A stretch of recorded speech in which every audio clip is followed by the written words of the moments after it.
Hi there everyone, my name is Jenna Calhoun and today I'm going to talk to you about the communication accommodation theory out of chapter 9.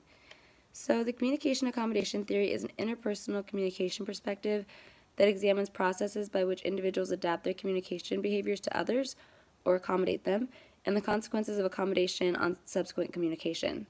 The theory is guided by the insight that communicators sometimes adapt their behavior to others, as when a speaker slows down when talking to an elderly person or possibly heightens their volume to talk to an elderly person thinking that they can't hear, for example. And I've experienced communication accommodation theory in my life when I work at Red Robin as a waitress. So I'm constantly communicating with customers, my bosses, and fellow employees. And living and working in San Antonio, Texas provides a really diverse population that includes different languages such as Spanish that I encounter on a daily basis. So when I have a customer that doesn't speak fluent English, the communication between them and I can become difficult, and I have to find ways to successfully communicate with them to ensure that I order the right food and the right drinks that they're ordering, and I try to do my best to really understand that. So the way that I take part in communication accommodation theory is when I try to speak the little Spanish that I do know to make them more comfortable and so they can enjoy their whole experience and not have to worry about the language barrier. I have noticed that when I serve someone that is not a fluent English speaker and there is that language barrier, that I tend to smile and use facial expressions more, and I use the menu and point to the pictures more often than I do with English speakers, just to ensure again that they know what they're getting and just to avoid mistakes.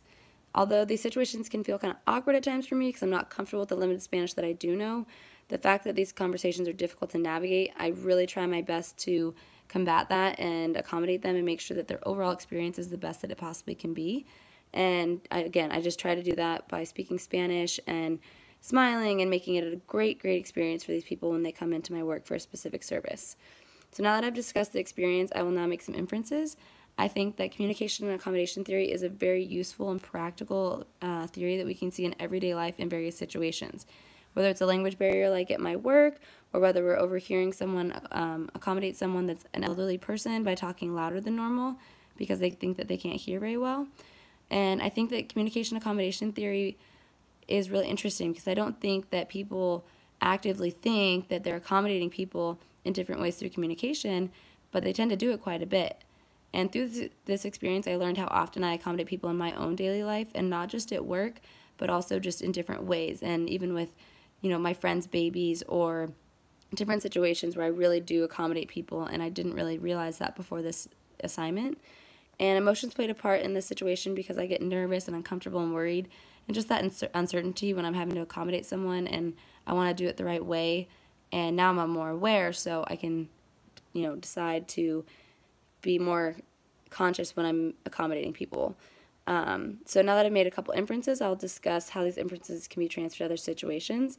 And so another situation these inferences can be transferred is when people talk to babies. It's very common that people will talk to babies in baby talk to accommodate the baby for the lack of their language skills. And I've seen this many times when people don't actually say words, but rather they'll say goo goo gaga. Much like when we accommodate elderly people, it's almost a natural reaction to accommodate babies when we are aware that they can't speak yet and don't speak full sentences, but rather accommodate and just make noises like they do. So I would use this knowledge of the theory and the inferences I've made to be more aware as I accommodate people, or maybe of situations where it can come in handy.